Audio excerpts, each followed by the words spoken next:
शिक्षक नियोजन में भाग लिए सभी साथी को मैं कहना चाहूँगा कि शिक्षा विभाग की ओर से प्रारंभिक शिक्षक नियोजन को लेकर जो कोर्ट में मामला लंबित था और जिसको लेकर आप सभी को ये भी पता ही होगा कि शिक्षा विभाग द्वारा जो डाटा सौंपने की बात कही गई थी, तो अब फाइनली शिक्षा विभाग जो है अपना डाटा सौंप दिए हैं। लेकिन बहुत ही चौंकाने वाली बात है, जैसे कि आप सभी को पता चल ही गया होगा, और नहीं तो ये जान ले कि 25 लाख कुल आवेदन जो है बिहार प्रारंभिक शिक्षक नियोजन में कुल आवेदन पड़े हैं, और शिक्षा विभाग कहीं ना कहीं जो है वो डाटा कोर्ट के समक्ष जो है ये पूरे के पूरे प्रस्तुत किए हैं। 25 लाख आपको पता ही होगा विभिन्न जिलों से जो है शिक्षा विभाग ने डाटा कलेक्ट किए, जिस तरह से औबंधिक मेगा सूची जारी हुआ है उसी को आधार मानकर, और कहीं ना कहीं कोर्ट में भी जो है वो शिक्षा विभाग जो है वो इसी प्रकार से डाटा सौंपे हैं। जिसमें आपको ये बता दें कि डीएलएड अभ्यर्थियों की संख्या जहां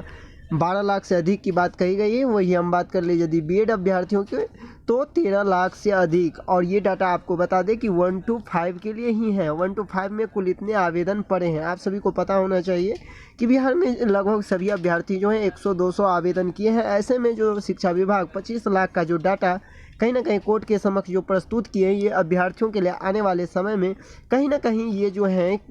घातक साबित होने वाला। अभ्यर्थियों के लिए यह डाटा जो है कितना घातक साबित होगा वो तो आने वाला वक्त ही बताएगा। लेकिन कहीं ना कहीं शिक्षा विभाग को जो इस तरह की डाटा सौंपा गया है, इसका आप मकसद क्या है, उद्देश्य क्या है, कुछ नहीं कहा जा सकता है, क्योंकि शिक्षा विभाग को भी इस तरह की जानकारी पता है कि बिहार में जो प्रारंभिक शिक्षक नियोजन की प्रक्रिया चल रही थी और जिसमें जो आवेदन हुआ है वो कहीं ना कहीं सभी अभ्यर्थी एक ही जगह जो है, एक ही अभ्यर्थी बहुत सारी जगह आवेदन किया है। ऐसे में अब देखना ये है कि कोर्ट इस जो आवेदन की संख्या जो बताया गया है उसको किस नज़र से देखते हैं, क्योंकि अब आप देख ही चुके हैं कि 12 लाख जो डाटा है वो डीएलएड अभ्यर्थी की संख्या बताई गई है और 13 लाख बीएड के अभ्यर्थियों की। तो कहीं ना कहीं शिक्षा विभाग जो है जिस तरह से डाटा सौंपे हैं कोर्ट के समक्ष, कोर्ट भी अब इस चीज़ को संज्ञान में लेंगे, किस अनुकूल संज्ञान में लेते हैं वो देखने वाली बात होगा। लेकिन शिक्षा विभाग को इस तरह की जो डाटा प्रस्तुत किए हैं, तो कहीं ना कहीं शिक्षा विभाग का जो कोई आधार नहीं मिलने के कारण शिक्षा विभाग ने इस तरह किया। आप सभी को पता भी होगा शिक्षा विभाग ने ही खुद यह बात कही थी कि इस तरह की डाटा लेने से जो है यदि हम सभी ज़िले से डाटा लेते हैं तो कहीं ना कहीं ये सही नहीं होगा। लेकिन आखिरकार फिर भी शिक्षा विभाग ने वही किया और 25 लाख जो अभ्यर्थियों की बात कही है, यानी 25 लाख जो अभ्यर्थी हैं वो बिहार प्रारंभिक शिक्षक नियोजन 1 to 5 में जो है आवेदन किए हैं। तो कहीं ना कहीं अब कह सकते हैं जो यह डाटा जो है अभ्यर्थियों के हित में बिल्कुल ही नहीं हो सकता है, क्योंकि जिस तरह से डाटा कोर्ट के पास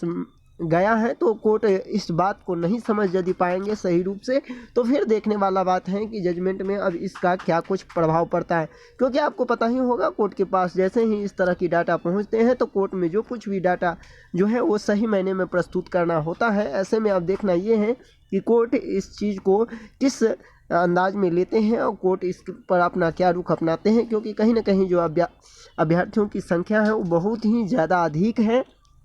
और यदि जिस मामलों को लेकर के उनका उद्देश्य था कोर्ट के द्वारा, जैसे कि आपको पता ही होगा कोर्ट का उद्देश्य जो है डीएलएड और बीएड की संख्या जो मांगने का उद्देश्य कुछ अलग था, लेकिन शिक्षा विभाग जिस तरह से डाटा प्रस्तुत किए हैं ऐसे में अब कोर्ट को भी सोचना होगा कि क्या कुछ कर सकते हैं, क्योंकि कोर्ट को जिस तरह से इस तरह से जो डाटा मिला है